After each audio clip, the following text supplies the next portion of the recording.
Call the meeting to order. We'll begin with the Pledge of Allegiance. I invite you to join us. Pledge allegiance to the flag of the United States of America and to the republic for which it stands, one nation, under God, indivisible, with liberty and justice for all. Roll call, please. Here. Here. Strand. Here. Turnberg. Here. Mahoney. Here. We have a video here tonight to just feature the fiber internet installation progress going across the city that some of the residents may have noticed happening.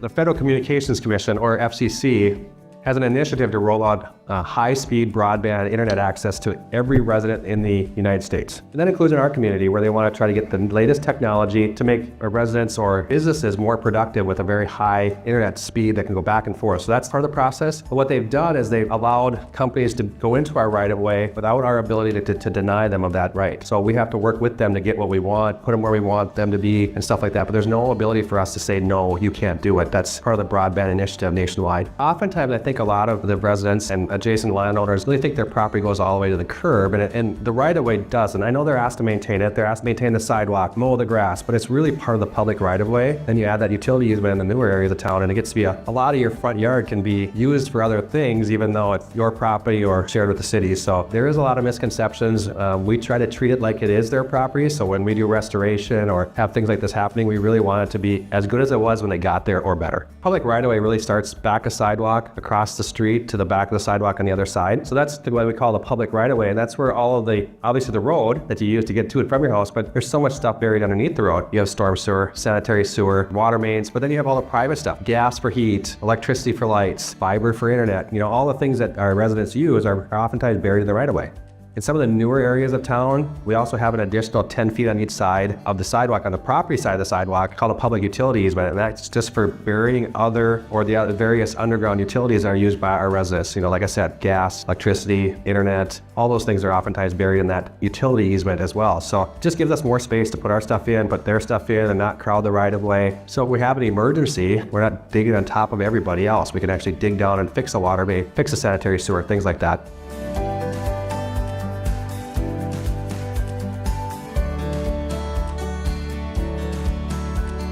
First thing you're going to see is all the locate flags, and those are all the flags that all the existing utilities are putting in to protect their stuff that's underground. And that can just be a sea of flags in some place. If you want to give us a shout, we could put a dot on a map and kind of, you know, let them know that there's something in that property so they can look for it. A wire to a hot tub, or sprinklers, or if you have a pet fence that's underground and stuff like that. They know it's there. They'll try everything they can do to avoid it, but it's really on the homeowner to let us know that that stuff is there, because that's the homeowner is really the only person that knows it's there. Probably the primary benefit is there's another choice. You know, we have a lot of incumbent internet providers that have been in this town for years, and this is just another choice. You know, whether it's better value, better pricing, or I think that they need to shop around and make sure that there are choices, and you can use the new people, or you can use the ones that are already installed here. So I think there is a benefit in choice and competition and all the things that go with it. City of Fargo's created a website. It's fargond.gov/fiber. If you need more information, you know, reach out to the email address and send us an email, and we can try to answer some questions as well.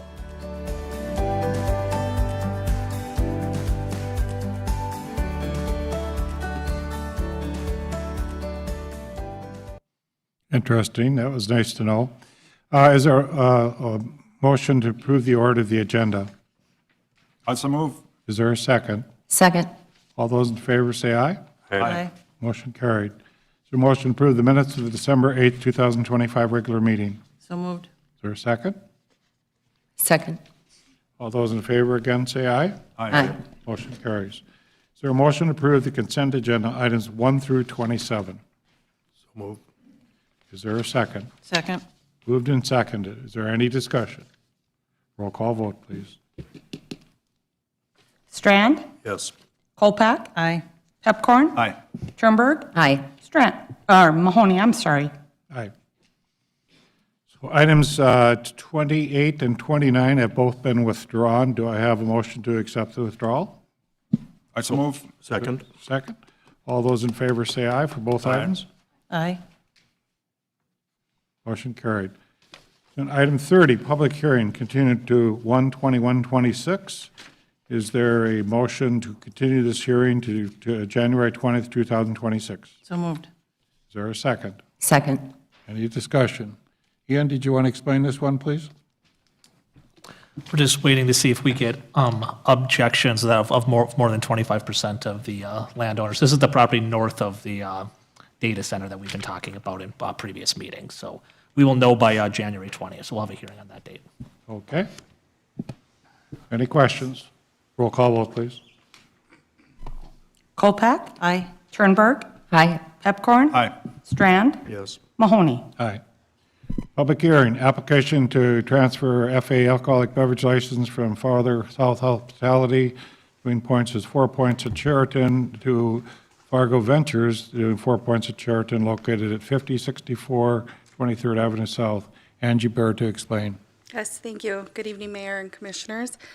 Fargo South Hospitality LLC is sold to USH Fargo Ventures LLLP. They are keeping the same business as the 4 Points by Sheraton, the doing business as. They are also keeping the same FA license, so there is no change there. It's just a transfer of owners. The owners are from Sioux Falls, but we do have a local manager on file and all of that in case PD needed anything or we need to reach out to them. So there were no concerns, and I'm looking for a motion to approve this transfer. Does anyone present wish to speak to this transfer? Does anyone present wish to speak? If not, do I have a motion? I'll make the motion. Is there a second? Second. Roll call vote, please. Pepcorn? Aye. Turnberg? Aye. Kolpak? Aye. Strand? Yes. Mahoney? Aye. Number 32, a recommendation to transition to the Fargo Youth Initiative. This is some interesting discussions with the school system and us and trying to figure out something that works, but it sounds like, Nicole, you've come to a good solution? Yes, Mayor. Good evening, Mayor and Commissioners. Thanks to our liaison commissioner, Commissioner Kolpak, in discussions with the Fargo School District, has proposed a transition for Fargo Youth Initiative. The history of Fargo Youth Initiative: in October of 2012, the City Commission voted to support the creation of the Youth Advisory Commission. And in 2013, the City Commission voted to adopt a resolution approving the creation of the Fargo Youth Initiative with a mission to empower the voice and unite the youth of Fargo through action and teamwork.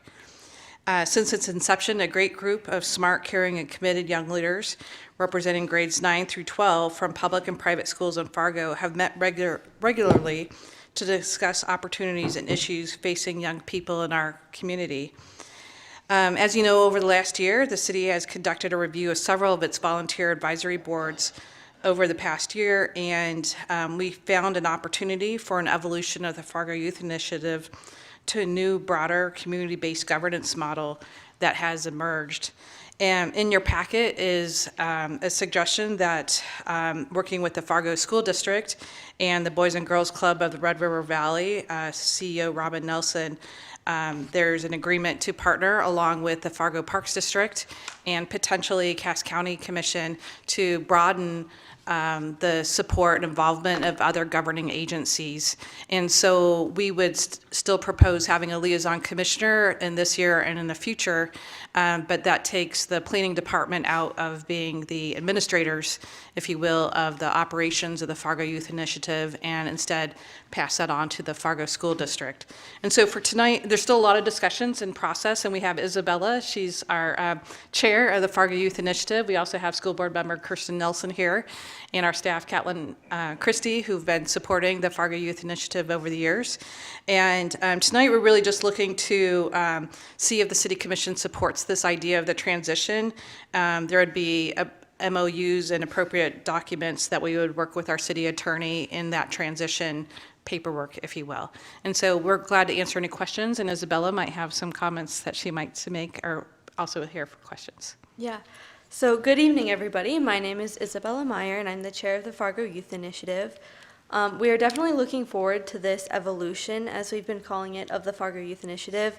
Some of the things we've been most looking forward to include the future collaborations. We've been able to work really closely with several different people throughout the years, but with this evolution, we would be able to broaden our horizons to work more so with issues outside of the city, working with entities such as the school board.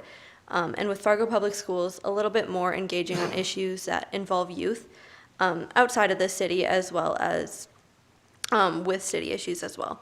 It would also provide an opportunity for more public visibility with the youth and what we kind of do and what we stand for. And it would also give us more youth involvement within the Fargo Youth Initiative. And with this, we'd be able to extend an invitation to a little bit more of the entities that we have available within our city just for them to receive feedback from us. We found that that has been one of the most valuable things over the years as we've been around. We found that giving the input to our decision makers, such as the public health or the school board or even the city commission, has been incredibly helpful because we get to share what we need. And the youth are such an underrepresented group, and by us being able to share our voice and be more involved within the civic engagement, it's been able to bring more of our issues to light and bring more of our feedback, which has created more of an impact within our community. A couple of the highlights from FYI over the years include our event that we hosted last year and in years previous called Impact Fargo. At this event, we had several different students. We had many students from all around the community, all of the different high schools, and we had different leaders come in and educate the students about different issues, including homelessness, public health, and a couple other issues. That was one of the most impactful things that we've been able to do, and it really brought in a whole new group of people interested in civic engagement and public policy. Another thing that we do is we've done a few summits over the years. I myself was involved in an anti-tobacco and an anti-suicide summit where I was a speaker and a presenter at both of these events. These have been great as we have been able to rally the youth towards issues that directly impact us the most and give our feedback to those who make the rules around it as to what would actually help us the most. That is one of the reasons why we believe FYI is incredibly important, because it enhances the youth voice within civic engagement. Like I mentioned previously, many decisions are made for us without involving us. The Fargo Youth Initiative has been a great way for us to be able to share our voice and our opinions on what actually works and what we actually need. Thank you. Thank you. Mr. Kolpak? Yeah, thank you. This is really an exciting evening, and a lot of students have been part of these groups over the years, beginning in 2012. Robin Nelson just walked in. She's CEO of Boys and Girls Club, graciously offered one of their locations for their regular meetings. Superintendent Steiner was with us for a couple of the meetings, very engaged. And as the motion says, the next step will be creating the related MOUs and opportunities to expand vision. But really, not only is it about more community engagement and civic engagement, it's about creating our future leaders, which is so important. So we really thank you for stepping up. Robin, thank you. Catlin, Christine, thank you. And Nicole have all worked really hard on this, and Dr. Steiner was unable to be here tonight, but it really did take a village to find a new home for this, but I think it's the next iteration of greatness. So really exciting evening, and I'm happy to make the motion that's presented in front of us to authorize staff to work with the city attorney's office and other related parties to prepare the necessary MOUs and related documents to successfully transition Fargo Youth Initiative in its current structure and implement the resolution as outlined. Is there a second? Second. Any further discussion? Really good when the school board and the city could work together on this initiative and find a home for it to work. Isabel, it sounds like you'll be doing great work. And we continue to need to have the voice of the young people to know what they want. So appreciate the hard work you've done, and it was great to see the young children, or grown-up adults almost, when we had those events and they would interact with different people. I think it was really fun for us as leaders to hear what the youth wants, and then it was also the youth got to figure out what they wanted to do in many areas. So I know many of the students that have been in your role have gone on is a great thing, so I hope the same for you. Can I add one more thing, Mr. Sure. Chair? Robin Nelson was part of the original formation of this group years back, so this is full circle for her, along with the former Commissioner Melissa Sobolik, who was also excited to hear about this transition. So, I'll Any leave other it at that. discussion? Roll call vote, please. Kolpak? Aye.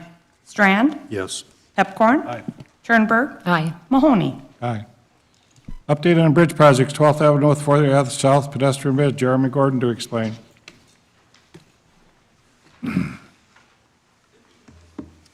Good evening, Mayor and Commissioners. Good to be in front of you tonight. Thought it'd be a good time of the year to bring a couple important projects to the forefront. This is just informational for you. You'll be hearing about some project decisions on these projects in the near future.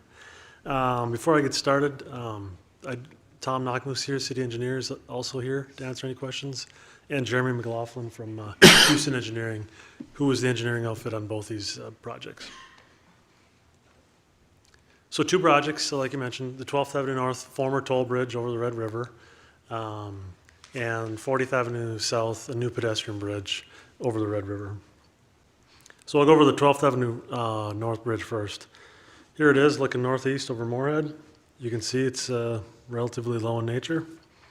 The project team on this, there's a lot of folks involved in this, both cities, Fargo, Moorhead. Got the North Dakota DOT involved, MetroCog involved, MnDOT, US DOT through Federal Highway, and then the Corps of Engineers. Obviously, here's the project location. See the ball fields on the west side there. So why are we looking at this bridge? So there's a purpose and need for every federal project we do.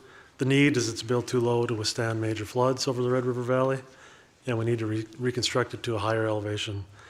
The deficiencies are pretty obvious, but it's flood prone, poor pedestrian access in the area tying into the parks, poor pavement, and then the intersection operations at Elm Street are failing at times. So thankfully, we haven't seen too many pictures like this in the last 10 or 15 years, but it's always exciting when it does go under. It goes underwater at about 27 feet flood stage. So here's the existing, kind of geeking out on you here, little engineering cross-section. So the blue line is the water, and the black lines are the bridge and the piers. So that's what it's like today when we hit a 100-year flood. You'll see another slide, and I'll test you on that. So the current funding today, we are funded through the US DOT through a RAISE grant. And the $1.5 million goes to Houston and its project partners. They're doing the environmental document, traffic analysis, public outreach, public meetings, and then really the engineering style, soil borings, geotech analysis, the water and the hydraulics. And then as soon as we get to a certain point where we know what we're going to build, they'll get into the design, plan preparation, and cost estimates. So there's a lot of challenges, as most projects do. Bridge projects in particular have more. First, moving from west to east, I guess, the intersection at Elm and 12th, I'm sure Commissioner Pepcorn loves that intersection occasionally at 8 in the morning, at 5 o'clock at night. The park, there's parks on both sides. There's a ball field on the south and the parking lot on the north. Those present their own issues. When you use federal funds, when you have federal funds potentially affecting parkland, you have to step very softly and make sure everything is analyzed and the end product ends up being a benefit to the parks. So we don't have a bike trail going over the bridge. We have a narrow sidewalk. Yeah, we want to get the bridge out of the future 100-year poster version. So we wanted to look at 2 alignments, but it's really boiling down to 1 alignment. On the North Dakota side, it's pretty much in the same spot. But as you go over to the Moorhead side, it looks like the existing alignment's going to end up being too close to the housing to the south of the road. So it will get shifted a bit to the north. There's more room there. And it can really stay on city-owned land. So here's the second profile. We want to build a bridge over that future flood, and that's the top line on here. So like I said, the NEPA document, this is like a project booklet. We look at, we solicit all kinds of government agencies. We look at water, we look at parkland, we look at noise, we look at cultural resources, we look at wetlands, and that goes into this document. So like I said, we have to look at the 2 parks. To the north is Trefoil Park, to the south is Jack Williams. So as part of this, they did look at the intersection at Elm Street. They look at a 2-way, 4-way mini roundabout and a traffic signal. In the future, the all-way stop condition is really unacceptable operations. So they're really recommending either a mini roundabout or a traffic signal at that location. You may or may not have seen our mini roundabout as you travel the countryside. The closest one would be in Detroit Lakes as you come off of Highway 10 and head down to the lake. They basically fit within the existing right-of-way at the intersection, and they're fairly efficient. So the soils in the Red River Valley are something else. So it's trying to build on very soft soil. So to build a bridge in the Red River Valley, it's very unique. So we had Brown out there taking soil samples, looking at what's under the ground there. We had Houston doing the hydraulic analysis, and then also on the structural analysis. So when you think you got to come up with a design, you have to do all these things in unison. You know, this might work, this may not work. So it's really an iterative process. So this project's, we're moving along with it. We just got started in the spring. We're off there to the upper right. I think we're moving along. We had a public meeting in September, 2 of them, one in Fargo, one in Moorhead. The environmental doc is really starting to be towards the end of it. We're here in front of you today. We're going to come back for a decision on what you guys would like to build, and then we'll move into design, and then we'll look at funding opportunities for this project. So the project is expensive, $27 to $30 million estimated. At the time, there's no funding allocated for construction. We anticipate to look for a US DOT grant in some fashion this year. All those DOT grants are competitive nationally, and you really got to tell your story on yours and how you can set yours apart from others in the country. And we have no local funds set aside at this time. So what's next? Like I said, we're going to come back to you probably in a month, 2 months to decide, should we go, should we not go, and then what's the intersection type you'd like to see at Elm Street. And then after that, Houston and the team can start putting the design together, plan sheets together, and we can get moving. So I'll pause there for any questions specifically for this project. Any questions? I think John had a question. Commissioner Strand? I do. Jeremy, I'm recalling our conversation about the North Broadway Bridge and the debate about whether to do it and who could fund it and all that. And when we had that conversation, we weren't committed, especially with the costs of building out of the flood zone. And that seemed to be an okay thing at that moment. What's changed? Well, Broadway is very unique because the road gets into the floodplain as you come from the south. So you have to traverse a long ways in the floodplain. In this situation, the banks go up much quicker. We were tasked to look at one that would be flooded and one that would be above it. In that, the one that would be above it, the bridge would just be so long, it was cost prohibitive. So in the Broadway situation, I think it was nearly $20 million, but that would be a flooded bridge, and it would still cost the same. And there's a redundant bridge very near it. And I'll just join. I support building out of the flood zone after what we've all been through. I think your traffic counts on 12th, Jeremy, are higher too, so when you look at your traffic counts, it makes more sense to do 12th Avenue. You have no other space that you do that unless you come down to Main. Right. I mean, once we removed the toll, it went from basically 2,000 to 12,000. That's a huge increase. Mayor, help me understand the history too. Wasn't this a toll bridge privately built? Yep, 1985. So Yep. what happened and how did that all shift to public? Just remind me of that scenario, that narrative, if you could, Jeremy. So I obviously wasn't here in 1985, but there was a 30-year agreement to build a toll bridge, and at the end of the 30 years, it would become public property. So that's what ended up happening in 2015. But Moorhead wanted to purchase it sooner, so we went ahead with purchasing before the 30 years were up, was it not? No, it was pretty much 30 years. It was 30 years? The bridge owner wanted to hold on to it, and we, through Moorhead, forced the issue. But one thing that we have found through this analysis is that bridge was built low, kind of for a reason. it just fits better if it's built lower. To get it out of the floodplain, you really got to extend into Moorhead quite a distance. Is that it, John? Okay, go ahead to the next part. Okay, the new pedestrian bridge, 40th Avenue South. We're on our side, it's the River Drive where it turns into 40th Avenue. On the other side, it's 50th Avenue where Blue Stem is located. So this has been in our plans for quite a while. It was in the GO 2030 comp plan, identified pedestrian and bicycle infrastructure and then transportation linkages across the river. It was identified in our bike gap study in 2019, and then we began looking for federal money in 2021. And we had ours secured, but Moorhead didn't have theirs for a while, and then they finally secured it earlier this year. So here's the location, here's the tentative footprint of the project. Here's the profile view. You can see it's a lengthy bridge, steel truss over the water, concrete beams outside of the water. And here's some renderings.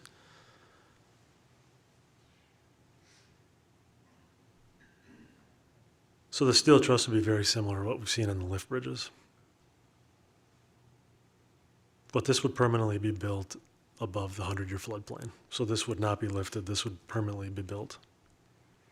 There's a similar bridge on the north end of Grand Forks on a pedestrian bridge. So this one, it's got a lot of funding sources in it. The project cost is right around $7 million. We got federal aid on both sides, Minnesota and North Dakota. We've got carbon reduction funds on the Minnesota side, federal transportation alternative money on our side, and then local funds, both from City of Fargo and Moorhead. And our timeline, they're currently in design right now, wrapping up the environmental document. They're looking to have plans completed this spring, and then we'll be bidding it out a year from now, with construction to hopefully begin in 27 and wrap up in 28. I guess I got ahead of myself, but yeah. So I can answer any questions on that one. Any questions, to the Commission? Mr. Strand? Jeremy, the only odd question I have, maybe not the only one, but about this access from South Fargo on 40th Avenue over to Blue Stem. Are there any security issues or issues with us creating an access point on the backside of Blue Stem, which the school district owns? But I'm just wondering, will we be seeing traffic of pedestrians and people and vandalism and stuff at night that wouldn't happen because they didn't have access before? I'm just wondering about that. Yeah, I mean, you bring up a good point. We are planning to light this, so the lights will work after dark. We typically don't have that on pedestrian facilities, but we will. So the Trollwood area has a lot of pedestrian-sized lights in their campus that would extend on the path to the bridge. And on our side, it's really not too terribly long to get to the street. But that is a good point. And we also have some concerns about the local neighborhood with parking during events. So we'd have to think about how this is going to operate. No vote tonight, just information. Yep. Thank you, Jeremy. Thank you. Recommendation, renew contract with Axiom Enterprise. Chief Sabowski and Travis Stovanowicz to explain.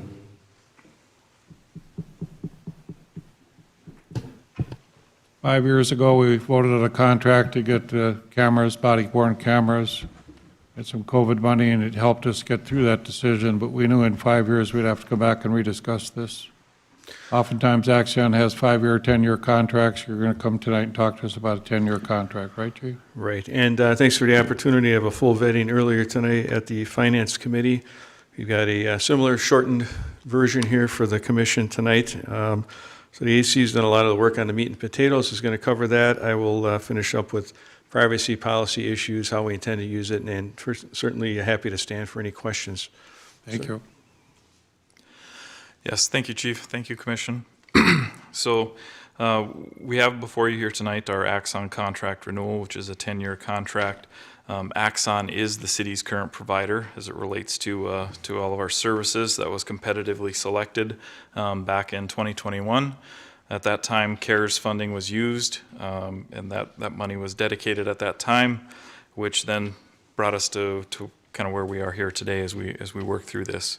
So over the past year, the police department and the purchasing division have worked on this contract. A lot of late evenings, early mornings, is also with the city attorney involved.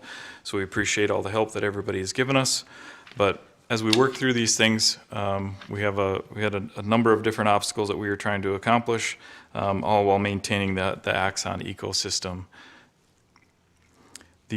One of the first obstacles was just funding. So as presented this morning, we have the public safety sales tax, as the money was dedicated at that time, knowing that the Axon contract was going to be coming for renewal.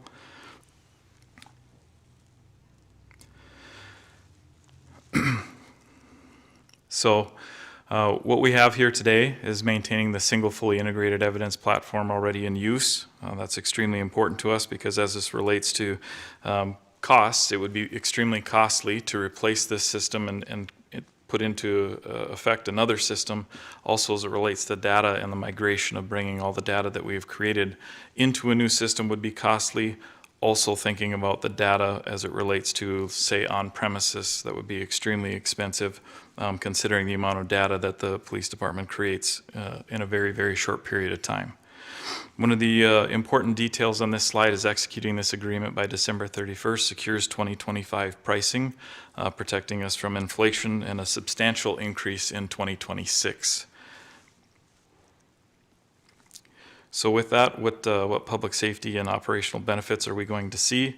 The fully integrated body-worn systems, in-car video, digital evidence, all of that in one bundle creates a number of efficiencies for us without having to retrain or come back to contract negotiations here in the near future. The expanded training as it relates to de-escalation tools and realistic simulations. So what I'm talking about there is the VR platform. So we would have a weapon system similar to our firearm and our taser, as well as realistic simulations as it relates to mental health episodes and people in crisis. So we would be able to train without having to use a lot of space and or getting volunteers, which can, of course, can kind of change the training dynamic. Drone as first responder improves our situational awareness before officers arrive, and that's extremely important as we think about critical incidents. Having information ahead of time, knowing what we're coming into, and or even the approach in itself. That could be detrimental to our officers, so having that view firsthand is extremely, extremely important. It also enhances transparency and accountability while reducing risk, and liability, not only for us as an officer, but also for the city. I think if you would speak to the city attorney and the state's attorney's office as well, that video evidence has certainly enhanced prosecution and other things related to efficiencies on their side. So the financial impact, the public safety sales tax assumes taking on the first years 2 through 6 at $1 million annually. We reallocated some funds so that we can take care of the rest. The operating budget also included $134,000 of Axon-related costs already. So we would be budget neutral for the first 5 years or into the first 5 years of this contract. The anticipated shortfall would be absorbed into the police operations budget. So overall, the contract estimates savings of $8.6 million over 10 years or $865,000 annually. As I suggested earlier, if we are able to execute this, this has substantial savings for us, just over $8 million.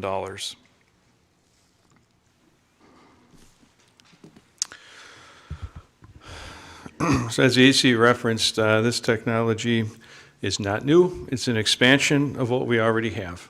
We've had a regional drone team since 2018. All the other things that exist in our Axon contract are part of this renewal, along with the enhancement of the drones as first responder option. For those that would ask questions relative to privacy or Fourth Amendment concerns, our department deals with this regularly on a routine basis with all of the equipment and tools that we have, and currently with body-worn cameras and with drones. And these are all public-facing types of operations. We are bound by the Fourth Amendment prohibitions against unreasonable searches and seizures, so the drones aren't going out and looking into windows or private areas. These are public areas, types of things where they're deployed. And in public, there is, in general, no right to privacy, so that's perfectly legal within the Fourth Amendment. We have safeguards and policy in place that will help guide that as well, just like we do with our existing technology, our flock cameras and our real-time crime center. And we intend to use this through the real-time crime center to deploy these, and so the big change is not what we have, but how we use it. Many of our scenes and calls for service that are higher priority are dynamic in nature. By the time the call comes into dispatch and squads are sent and squads arrive, these scenes are very often very different from what was first described. Or sometimes they're described improperly, people are under stress, etc., and things have changed. So getting the drone out to these higher priority scenes ahead of the officer will provide valuable and very necessary intelligence about who's hurt, who's injured, where's the suspect, who's armed with any weapons, what direction are they going, where are they now, because oftentimes people have moved from the original location, especially if they were a suspect in a crime, and provide that to the responding officers so that they can make that approach more safer, be aware of that intelligence, and the likelihood of locating and arresting that offender has also increased. It's also increased their safety, and that intelligence is valuable as well. There's a very big difference between surveillance of a person and general overwatch and call for service. So a lot of times is a comparable global positioning type devices that are placed on people's cars for criminal investigative purposes require a warrant. The same application really applies here when using a drone or even a camera, in that we don't follow a person from point A to point B to point C without any type of criminal activity occurring. If they commit a crime, of course, just like a pursuit, we could follow them to help them get located. But this is not a surveillance type of vessel. This is for that overwatch, the intelligence, the response, and the safety of all of those involved, just as we have been using it up to this point, but we will definitely maximize our ability to get it out quicker. We don't have, this particular proposal would give us 3 drones for first responder use. So there's not there wouldn't be the ability to respond to every call for service with a drone. We would concentrate on our priority 1 calls for all of these purposes, and then evaluate from there going forward. The other piece of this too is think about missing children. We have a lot of kids with autism and other missings that come to us at all hours of the night. The drones have the ability for thermal imaging at night to locate persons. We've had many instances already where this would have been very helpful. So another, again, public safety piece to this product. We've worked with this vendor for 5 years. They are very top of the line, and they're very well known within the policing profession. I have over 10 years of experience working with this vendor. They are not only high quality, but they are reliable. If there's an issue, they respond immediately, they replace equipment, and along the way, all of our equipment refreshes will get addressed. I think there was a question about weather as well. A couple weeks ago, I think it was, Mayor and Deputy Mayor, we had the opportunity to have them in-house in a snowstorm with some pretty good winds, and operated the drone without issue. In fact, pretty great clarity. And so the other piece to this is Alaska, the state of Alaska, and now Anchorage PD just signed a contract for similar equipment, utilize these very same drones up in the Alaska wilderness. So we think they're pretty robust and reliable. And I think that the plan that was put together, appreciate the cooperation of Finance, the Assistant Chief, and our City Attorney in putting together a financially prudent and responsible proposal that will keep costs from going up over that 10-year time frame while we're able to continue to enhance and build out this technology in public safety. And we would request you to consider that recommended motion, and happy to take any questions. Any questions? Mr. Strand. Thank you, Chief and AC. I think this is amazing technology to bring to our community.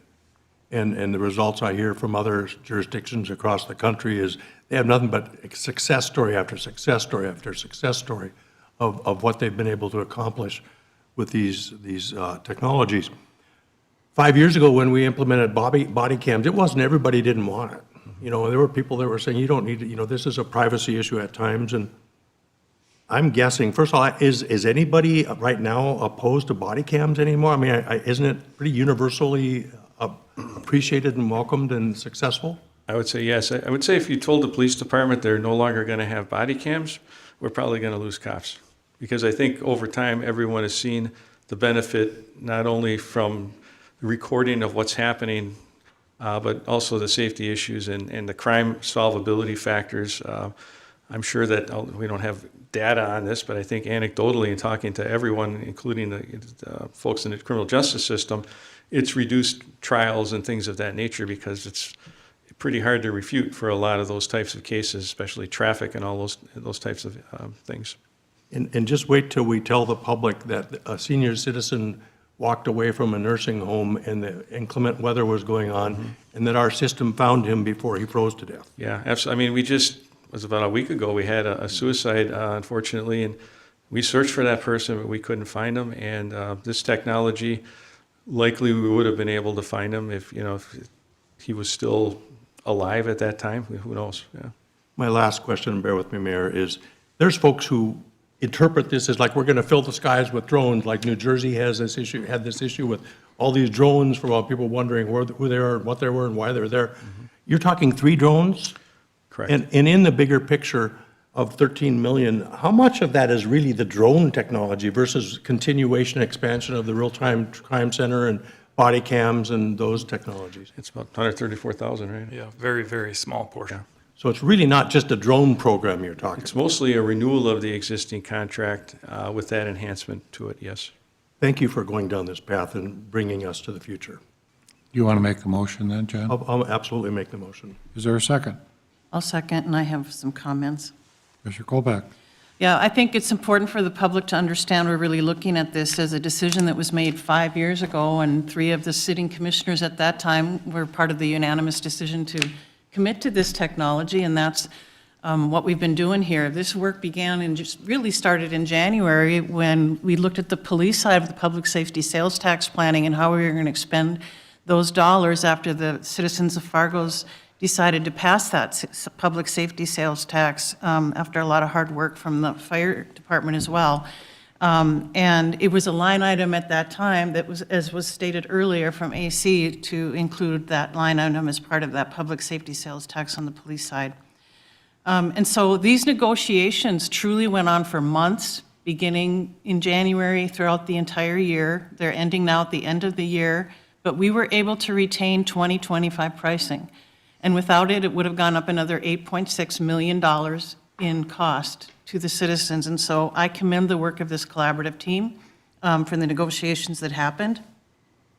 In the end, this is really about public safety and efficacy on using all of our resources. I've done more research since of communities who have implemented this technology, and the efficiencies continue.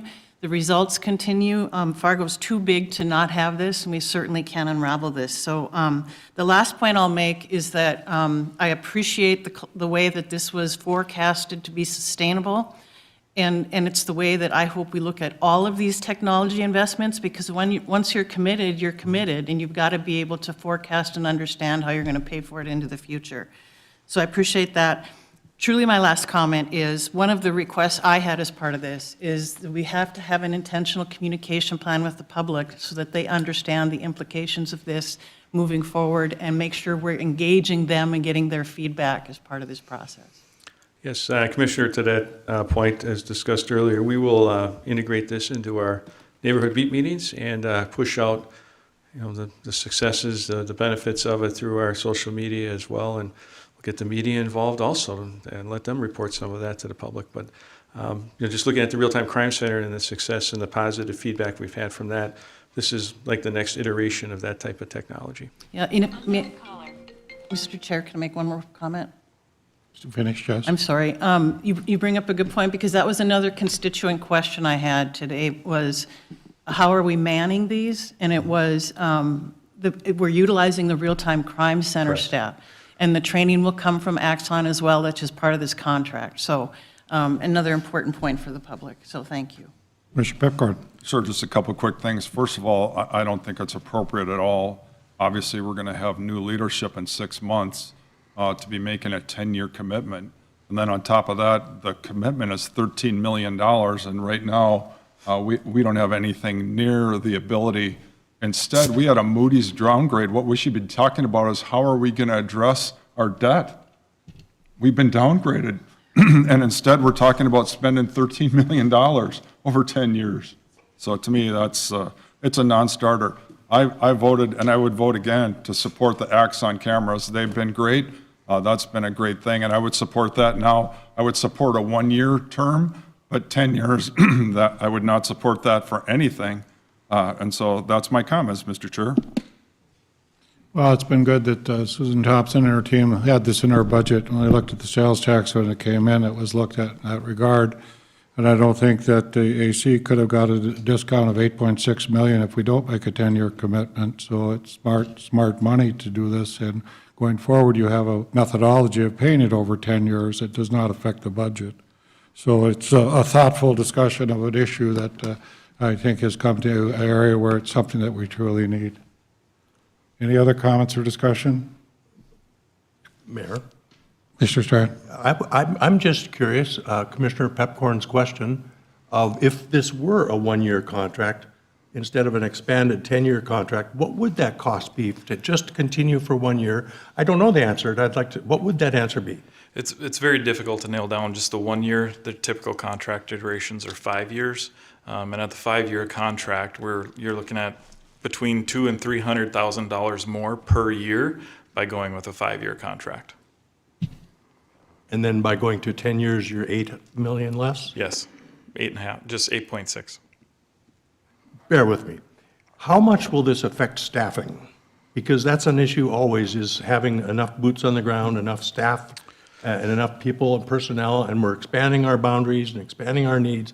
How will this complement or not your staffing issues, Chief? Right. Well, thank you for that question. We still are very focused on increasing our staffing levels. That's the other part of our public safety sales tax funding.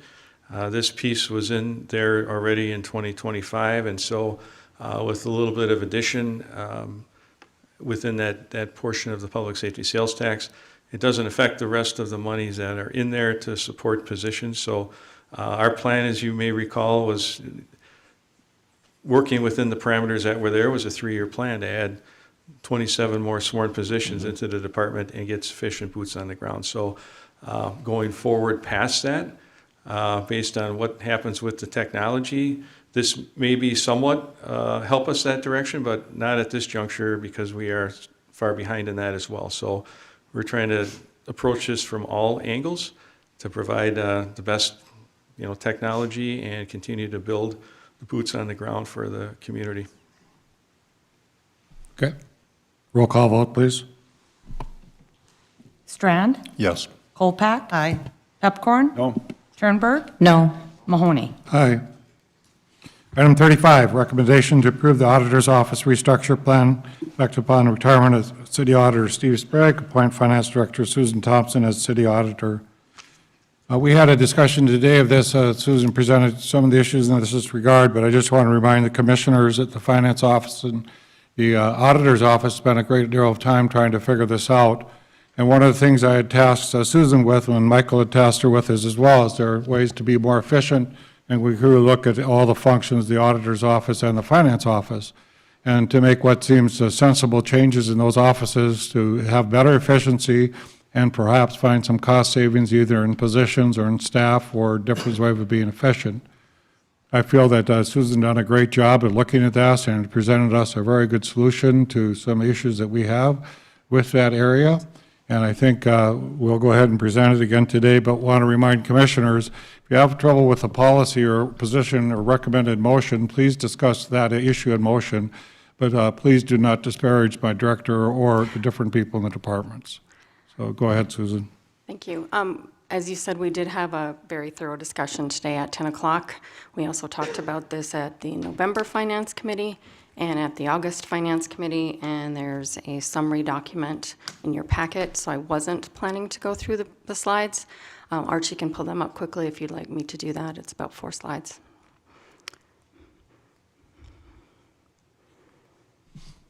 So the recommended motion is what you had presented today in the Finance Committee to us? The recommended motion is what was adjusted based on the comments that we have. So it adds the 6-month trial period for the restructure. So I may ask Commissioner Kolpak to speak to that because you had asked for the 6-month review, why you wanted to do it in this structure.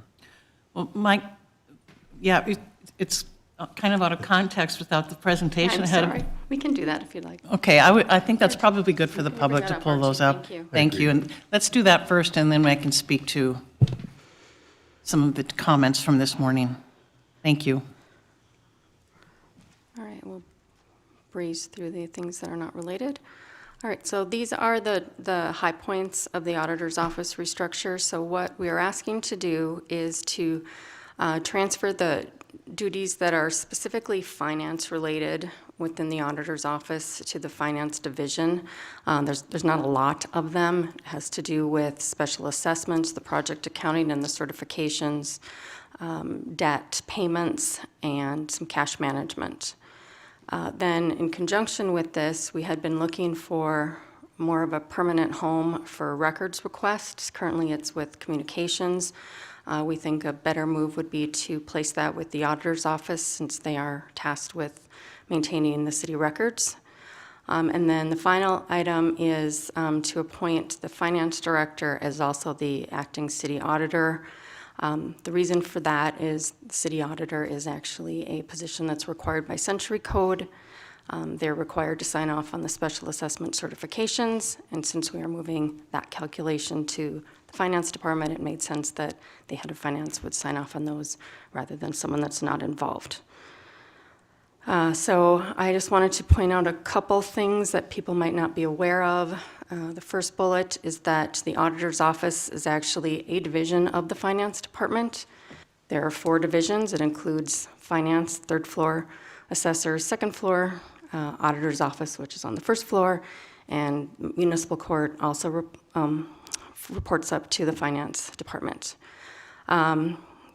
This was new to me that people would have a question about this, I guess, just because I work in it every day, but I want to make it very clear that, you know, the auditor's office, the term auditor is a legacy term. It's from Century Code decades ago.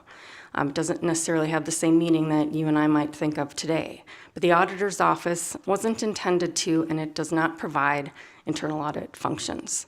The finance department implements policies and procedures for internal control purposes, and we monitor those. And the City of Fargo contracts for a very thorough annual external audit. There is a similar model to this in Grand Forks. The finance director in Grand Forks acts as the city auditor, and I just found out that the city administrator in West Fargo is the auditor in West Fargo. I listed the job descriptions. As I mentioned at the meeting today, it's a bit of a hodgepodge, which sometimes happens when you have someone in a role for 25 years. It's very easy to add on one-offs on an occasional basis, but then when you go to try to replace that person, it's just a very broad ask when you're looking for candidates. So that's where this next slide shows what was assigned. So what we're proposing, and we've already moved this, is reassigning the finance tasks to the 3rd floor finance department. So that's project accounting, debt payments, banking relationships, the special assessment certification, as I mentioned, that is required to be done by the city auditor. Then what will remain in the auditor's office are those kind of customer-facing, customer service-oriented items, such as business, liquor, pet, and gaming licensing, records management, utility billing, parking tickets, and elections. And new in January, we will move the records requests. And then the last item will be shared between myself and Angie Baer, signature attestations. The intent of that is to sign that the mayor actually signed something, but more than that, that the mayor had the authority to sign something because it came from the commission. And so since I sit in commission meetings, I thought that might make more sense for me to do that. This was just a quick example of the work that was involved. I have about an inch thick stack of job descriptions that I had evaluated. This was a template that my team started in September, where we went through all of the duties that are on the auditor's job description and assigned them. As you can see, it's kind of a random mix, so it's not overly burdening one person. And then this was just what the org chart will look like, current and the future.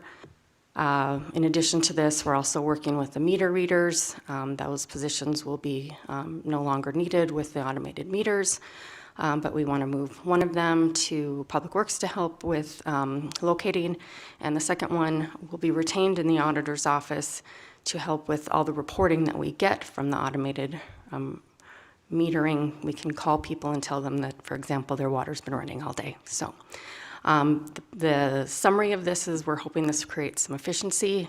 It aligns our expertise, and it does involve cost savings.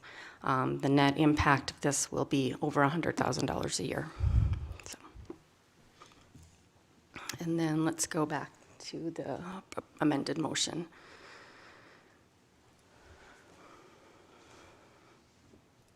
And now, Commissioner Kolpak, do you want to make a motion? Well, I have a couple more questions, if I may, Mr. Okay. Chair. One of them is these changes, if once voted on, would become effective once Mr. Sprague is officially retired, correct? Correct. Which is, my understanding originally would actually be in February. Is that correct? When is he? Well, he's on a medical leave, so it's still a little bit variable, but the date he gave me originally was January 2nd. Okay. Okay, and as long as we're understanding, so let me just add why I asked for this to be more of a, I originally just said, let's come back in 6 months and look at the job descriptions to make sure we're fully capturing the real impact on both departments, because finance has been extremely busy with Tyler implementation. Recently, some staff retired and left. And the workloads there that we've been talking about have been very intense. And so I just want to make sure we're fully understanding the impact of this, given the questions that were asked this morning. So I said, let's come back in 6 months and look at the job descriptions that right now will be implemented once Mr. Sprague is officially retired. So if this is... I think you'd be more wanting to say it's not a trial. You'd like to move the motion to have it happen, and then in 6 months, look at it and see if we need to modify it. Modify any, and update any job descriptions and/or responsibilities. It's not a trial for 6 months. It would convert to what you recommended, and then at 6 months, we'd relook at it to see if we need to make adjustments. Because I think we're concerned about the records request might need another person, and I think we're concerned as a commission, you're changing a lot of different things, but we just want to make sure you have the support you need, because you're cutting the budget by $100,000, but you may need staff to help with communications. We don't know that. But we feel we need to have some timeline in there that we come back and look at it as a commission to see if we need to make any additional changes. Is that? And for the, Mr. Chair, and for the public, there really truly are efficiencies realized as part of this plan as it's laid out. So that, that's something every commissioner's been asking for as part of the budgeting process. And ongoing sustainability is with the reality of 3% property tax cap. So, I certainly would say that let's try it for 6 months, come back, revisit the job descriptions and the rest of this verbiage for a motion. I will make that motion. Is there a second? Second. Mr. Strand, you had your hand up. You wanted to say something? I did. And just for my sense of clarifying from our earlier discussion today, Commissioner Kolpak had suggested we revisit the positions and the job descriptions and relative information to the positions. Then as Commissioner Pepcorn and others were talking about the departments and the historic roles and where those will go, as I heard it today, we were suggesting not just looking at job descriptions, but in 6 months from now, reaffirming that this pilot was a good idea and that it works. Commissioner Pepcorn, is that kind of what? Commissioner Pepcorn. I'm just looking forward to, in 6 months, there's going to be some new leadership, because this is, to have the city finance director recommend that she also become the auditor, that's not appropriate. Thank you. The word trial was my interpretation of what we meant, and I think I floated it by a few other people, but if you want to change it, that's perfectly within your purview. Commissioner Kolpak. I just want to be clear to the public that this, the auditor position does not produce and provide audits for the city. That oversight does not exist as part of the audit responsibilities. It's an old legacy term that has a statutory commitment and requirement for every city and municipality to have named an official city auditor. And so using that as a scare tactic, to me, to the public, is misrepresentative of the real impact here of what we're suggesting to happen, and confusing the term auditor, like the hen and the fox and the hen house concept, just isn't the case here. So I just want to make that perfectly clear to the public. Mr. Strand, my concern is that you're going to move people around and move functions around. It's going to be functioning for 6 months. It would be hard to reconvert it back to the old session. I would be more inclined to relook at it in 6 months and see if there's any changes we need to make. And Mayor, the commission would have the power to do that if ever they chose to, regardless of at any point. Susan, I asked earlier because I was curious. I was really kind of surprised by your answer. You're already the director of one of our entire departments, the finance department, which oversees assessors and auditors and others. You're already overseeing those departments. You're going to be taking on the title of auditor, and you're not even going to, you aren't fighting for an increase in wages? No, not for this role. We are making adjustments within the auditor's department for those 3 top people because they are getting additional responsibilities. From that spreadsheet that I showed you, we've allocated out the finance duties that are moving to finance amongst several people, and it fits within their existing work responsibilities, so it creates some efficiencies. As far as the director position, I see that as a little bit of work during the certification process to make sure I'm understanding, so I'm comfortable signing that, and sitting in on commission meetings and feeling comfortable attesting. I'm not asking for an adjustment for those duties. Last thing I'll say, Mayor and Commission, is a few weeks ago I was traveling to the National League of Cities with the North Dakota League of Cities Executive Director and our legal counsel for the League of Cities. And so I threw this question at him because I was just curious, what are your thoughts on combining auditors and finance directors? And they basically said, that's what it is everywhere, pretty much. I didn't expect that answer, but it was no surprise. They see us naturally going there. That's our state league leadership. Any other discussion? Roll call vote, please. Kolpak? Aye. Strand? Yes. Pepcorn? No. Turnberg? No. Mahoney? Aye.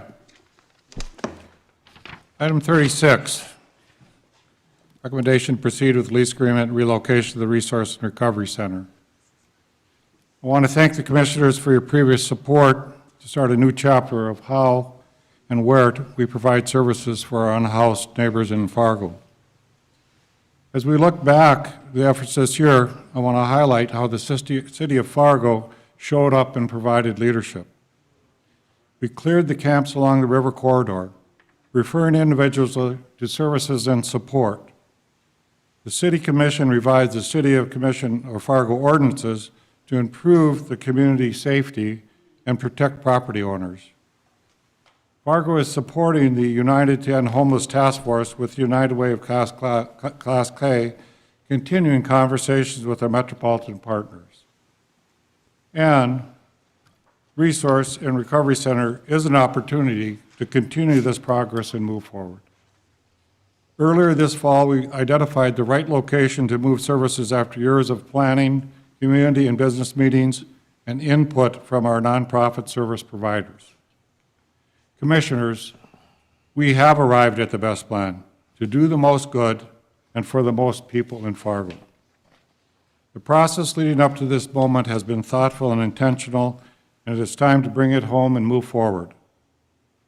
Since the Commission's approval of the lease agreement for Resource and Recovery Center in October, I've met with over 30 individuals and businesses throughout the community, not just those downtown, to discuss how we move forward.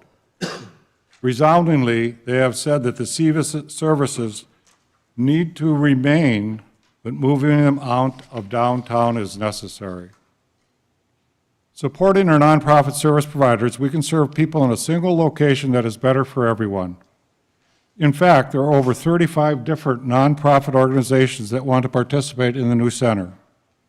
Sanford Health, for example, is willing to join the center with provided medical services of psychiatric services, podiatry services, and nurse navigator services. They're willing to participate in the medical clinic by the Family Health Care Clinic. This new location will limit time travel to address these needs and provide services to take care of people, be more efficient, support our downtown business owners, residents, and visitors. The continued support of the community is needed. We've done a lot of work to prepare for this moment, and I want to thank the individuals and businesses that I have met with for their consideration and support. In particular, I wanted to acknowledge the Fargo-Moorhead West Fargo Chamber of Commerce and the Downtown Community Partnership for their involvement and their active support of this relocation. Now we need to keep this momentum going. I'm calling on all our residents to support the nonprofits that will occupy the Resource and Recovery Center and consider a donation to the FM Area Foundation Fund that has been established for this project. Commissioners, this is the time is now to proceed with lease agreement and to relocate these services in early 2026. I'm requesting that we proceed with relocation at this time and support those in need at a location that better meets and moves downtown and Fargo forward. We have looked at, with Brenda Derry, we have looked at the cost. We continue to bring the cost down. We continue to modify the different lease improvements, and I think we have a better product that's out there. We have over 35 nonprofits that are going to participate, and we anticipate more people stepping up as they can offer their services to work within that space. I have two speakers in this regard. Christopher Cohn, you're up first, and then Rocky Schneider, you are after him.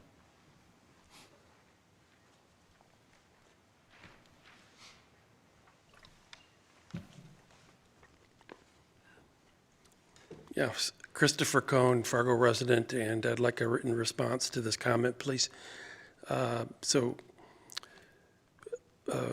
Based on all information that I've seen, I think the Fargo Brewing was the superior site, and the contract we were shown at the October meeting that you approved wasn't filled in. The blanks weren't filled in, so it didn't give us the lease costs. They had earlier been estimated to be, I think it was $1 million. I'm thinking that's $1 million a year, and which was similar to actually in Fargo Brewing it was $500,000. So Fargo Brewing had half the leasing costs, and it was just about the same size and all on one floor. And it was outside of downtown, so it could make business owners downtown happy. But it was near downtown, which is what the consultants recommended. And the rehab costs for both of those buildings are $500,000.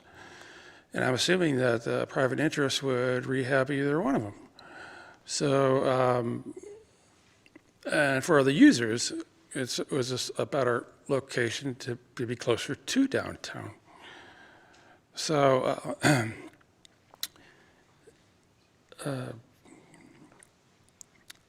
at the town hall meeting, also the people made it clear that they supported these services to continue, but they wanted it to remain downtown.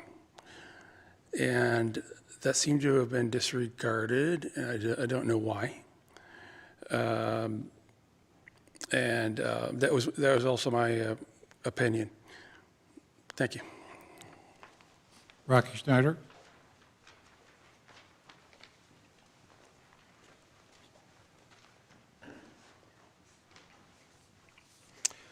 Good evening. I'm Rocky Schneider with the Downtown Community Partnership. I want to start by saying thank you to the city and police department and everybody else that took part in the Holiday Lights Parade. We had 9,000 people downtown and braved the cold, and it was very successful, and a lot of partnerships both on the Moorhead side and the Fargo side, and it's fun to see all of our first responders and public works and everybody else get together to make those things happen. I'd love to talk more about that. We have a lot of exciting things going on downtown. We had a record-breaking Chris Kindle Mart, 19,000 people came to it. We have new businesses and restaurants open on Broadway.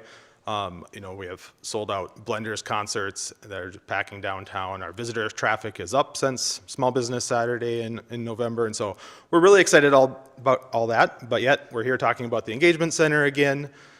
Really appreciate the mayor's leadership over the last month or so on holding these couple dozen meetings. I think they've gone a long way to, I don't want to say rebuilding the trust is maybe too strong, but I think, getting that narrative out there about what the city's working on has been really helpful. And I get a ton of questions about this topic. What we end up reading in the news is usually about the nuances of the services and things. It's not really the bigger picture always. And so this was really nice to hear. This is something that, while I'm here representing downtown as a former planning commission member, and we've been planning for this move and resource and relocation center for a decade as part of the city and focus plan. I remember working with prior city administrator Bruce Grubb trying to find grant funding for this center back then, before COVID even happened. And so this is something that has been studied, it's been vetted, and I think these private partners are stepping up with substantial commitments, lowering the city's burden on this. This is how nonprofits work. This is how this partnership can work. The private entities in our community are amazing, and they're appreciative, and they really want to help. I think what I'm here and been told to say is that they want to see the city act. They want to trust that the city is going to lead on this, and we can go into the new year looking forward and not backward.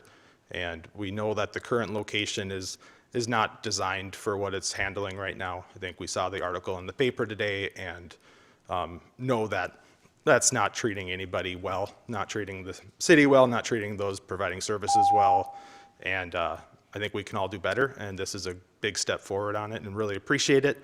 I want to thank everybody for their efforts on this, and anything we can do to continue to help, we're more than happy to help. And Merry Christmas and Happy Holidays. Thank you, Rocky. Do I have a motion? So moved. Is there a second? I'll second in the comment. Any discussion? Mr. Kolpak? Yeah, I want to say I've been part of some of these private efforts to raise funds with area businesses and other conversations. There was also a meeting with the North Dakota Department of Health that went extremely well around supporting this concept of resource and recovery center, as long as many community partners. And the Downtown Engagement Center has to move. The building was never intended to be used for this reason. And so, the idea here is to test this with support of some local area organization and programming, but also eventually working with the state to continue to find funding, long-term sustainability for this concept. And so, commend the staff for the hard work and the creativity and innovation in getting us to this point. And I also want to thank the downtown businesses that have been partners in this as well, but clearly, have rightful concerns. And the last thing I'll say is, as a commission, long before my time, much investment was made, as we've talked about many times in downtown, and we owe this to that work and to innovation and entrepreneurship to get this done. Any other discussion? Mr. Turnberg? Mr. Chair, can you clarify how much money is needed to actually move? And did I read that correctly? We have 500,000 raised. Is that it? We have pledges for more money, and money is coming in. The FM Foundation has a list when they still report on us on a weekly basis. We think it was initially, we thought it would be close to $2 million. We're thinking we're getting down to $1.5 million. And we have some commitments of some businesses that will help us if we're having difficulty closing the gap. I've met with 30 businesses. I plan on meeting with 30 to 40 more businesses. And that's been very positive with all the businesses we met with. Any other discussion? Commissioner Strand? Thank you, Mayor and Commissioners, and those of you who have put your fingerprints on this effort. It's a really tough place to be, between a rock and a hard place. But bottom line, our city has choices to make, and we're leading with heart to try help people in need and people who are falling through the cracks of the system. We have 80 people or so, is the report, staying in our winter warming center. That's a small town in North Dakota, and those are people's family members. They're all somebody's like brother or sister or family or friend or circle or neighbor, and yeah, they're not all from here, But this is what Fargo does. It draws people to our community. We serve all kinds of people from the region. I don't know that we have a magic bullet. I don't know that we have an answer that will guarantee in 2 or 3 years this is all right or not. But I'll say an old saying I learned 50 years ago from a friend in college. It's not always whether you make the right decision or the wrong decision. It's making the decision right. And this is on us to try and make this the best example of what can be done in a community facing these human challenges. And they're there. So all of us get to put our effort into, and our best thinking into, and our leadership into the best we can do to make this as right as possible going forward. I agree with Commissioner Kolpak and the DCP and others that, geez, we have a spectacular downtown. And we have stuff going on in our downtown. Do you remember when Fargo was like 30 years ago? I do. I moved here back then to my business to downtown, and it was empty, it was vacant. And I remember one time a business leader saying, we need to get rid of those people. I go, well, the answer is fill it with all these other people so that you don't see those people as much, because those people existed here then too. Those people. But thank goodness our people have invested in our downtown to make it a shining example in the country. Those of us who travel to other cities and see their downtowns, some of them are just empty and dismal, and we got a spectacular downtown. But it's on us to keep supporting our investors, supporting our businesses, supporting those who've made it, put their vision and their futures on the line. And it's also on us to try to help those who don't have that wherewithal and social capital to make it day to day easily. So I hope this works. My commitment is to try and make it work. My commitment is to try to contribute to the public health and the harm reduction folks and to the nonprofits to try our level best, to do our best, and not doing this, I can say this clearly, isn't our best. Any other discussion? Roll call vote, please. Strand? Yes. Kolpak? Aye. Pepcorn? No. Turnberg? No. Mahoney? Aye. You have my recommendations for the following appointments on Board of Adjustment, Historic Preservation Commission, I so move. and Renaissance Zone. Sorry, add one more. You move all three, Dave? I move all three. Is there a second? Second. Any discussion or comments? Roll call vote, please. Pepcorn? Aye. Turnberg? Aye. Kolpak? Aye. Strand? Yes. Mahoney? Aye. Liaison Commission assignment updates. Commissioner Pepcorn. No update other than to wish everybody a Merry Christmas and a Happy New Year. That was nice. Mr. Turnberg. I will have library activities on my Facebook page, so you can check those out, and that is it. They're pretty active, aren't they? They have a lot of stuff for the kids. Lots of stuff, and adults. Good. I have no updates. We were talking about Axon. That was pretty much my thing on police fund. Mr. Kolpak. Yep, I have a couple slides. Speaking of holiday spirit, I had the opportunity to judge this year's department decorations again across City Hall, and there were some pretty creative options out there. So the Planning and Development Department for the second year in a row won the overall award with the Charlie Brown theme, and I have to say Mark Williams was Charlie Brown. The Inspections Department took the Community Spirit Award with the classic 1950s theme. That's the one in the upper right. And then we had a special award this year, the Assessor's Office won for the most beautiful and most effort. So those were our three winners for this year's City Hall decorations. Mr. Strand. No, I have I'm three sorry, more. you got one more? Oh, there it is. Yeah. Yep, this was just a picture. We talked about the Boys and Girls Club having their first meeting in the new Boys and Girls Club location by Rose Creek. So that was them Sunday, walking through the first efforts with the facilitation of Robin Nelson of Boys and Girls Club, talking about their new vision, mission, and where they're going to be headed. So thank you all for that vote tonight. Unanimous. It's nice to see the support of our youth.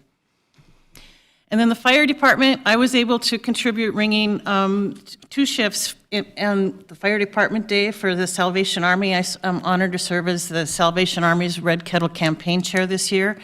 And crews were stationed, and this is metro-wide across all of the Hornbachers and other places for bell ringing. And so many thanks to the firefighters. It was a very cold day that day, I will add, if you were outside ringing the bell. So more bell ringers are needed. And the last, the police department, I was able to finally attend my first BEAT meeting. The first two, I was at other board meetings and couldn't make it, but attended the BEAT 5 meeting at the new sports facility. And there were about 10 citizens there with really good questions, and a number of officers there sharing their expertise and answering questions. And so I just really encourage you, when it's your turn in your neighborhood, to attend these meetings and to continue the importance of community policing together. So those are my updates. I think on that, it's really nice for them to meet the younger officers, when the younger officers met the neighbors, just for them to know who to call and who they're dealing with.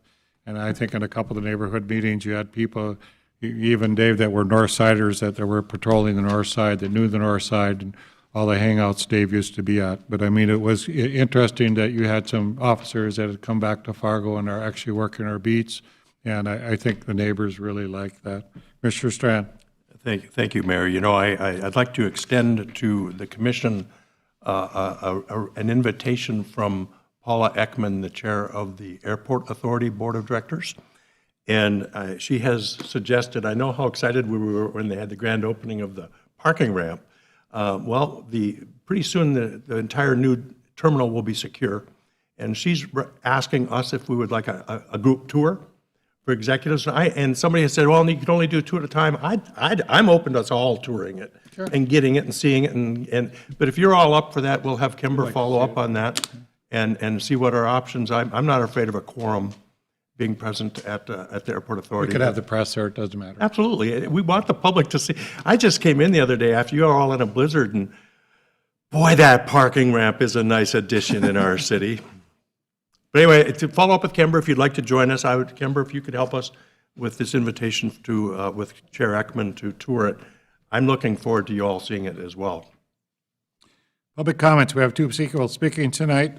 Garrett Carroll would be first. Garrett Carroll. Garrett, you come over to the speakers here, to this podium here. You're coming the right way. And you'll be given 2 minutes and 30 seconds. You'll kind of hear a beep when you get close to the end. Okay.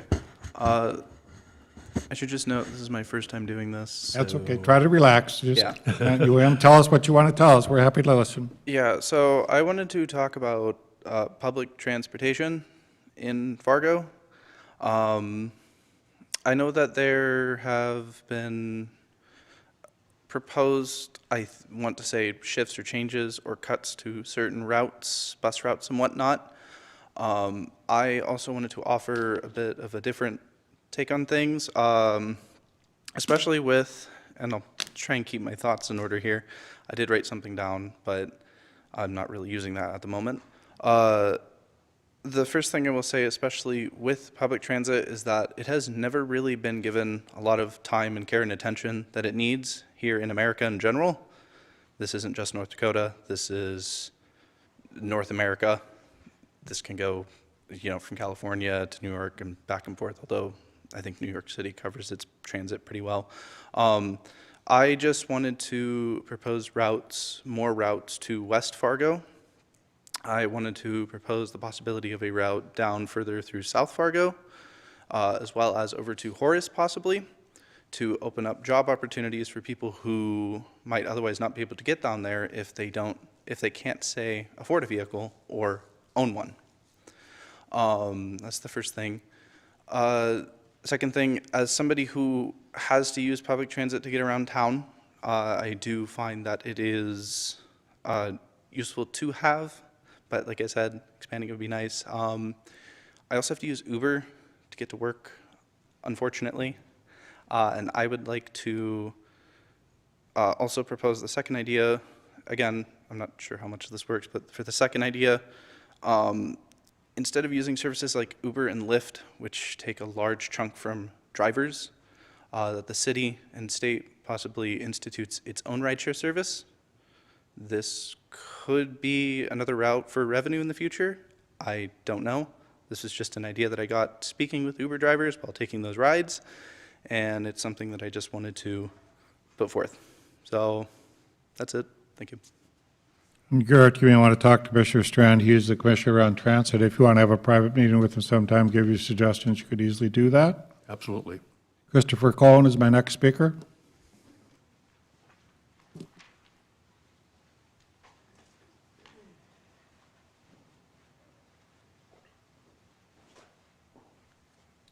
Yes, Christopher Cohen again, Fargo resident, and I'd like a written response to this comment, please. So I'd like the public to know that at the November 29th Arts and Culture Commission meeting, I was not allowed to speak as required by state law. All the public meetings, the public has to be allowed to comment. Furthermore, it was neither broadcast nor recorded. Now, I know it was in the Metal Arc room, and it's not specifically set up for broadcasting that I know of, although I think they use Microsoft Teams conferencing for that, and anybody who's on that or using that can also broadcast. So there was that ability to do that. I don't know why it wasn't recorded, and in fact, for the past 2 years, none of the ACC meetings have been recorded. And this is opposed to the September 10th, 2018 public meetings broadcast and recording policy that says every effort will be made to record and broadcast city-related public meetings not held within the city commission chambers as technology and staffing resources allow. It was from 4 to 5 p.m. Communications staff worked those hours. And and